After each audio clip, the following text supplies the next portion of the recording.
啲村民每一個都好自私，佢哋時時都好想霸佔咗呢個美麗嘅小島。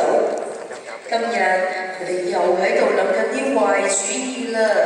你聽下，嗰個小公主又喺度唱歌跳舞㗎。如果可以趕走佢哋，咁我哋就多一個地方住，仲可以攬埋佢哋啲兔毛嚟做衫添。有咩辦法可以趕走佢哋啊？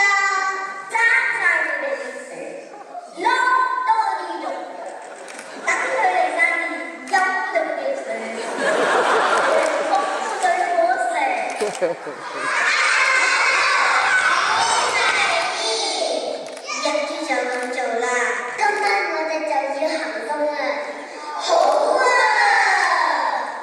自私村嘅村民，佢哋真係喺小島上面進行破壞環境嘅計劃啦！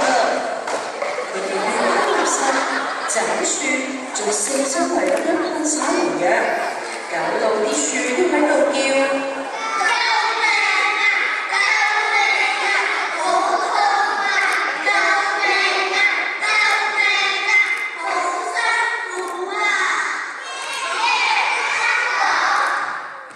自私村村民嘅行為真係令到小島嘅環境受到破壞。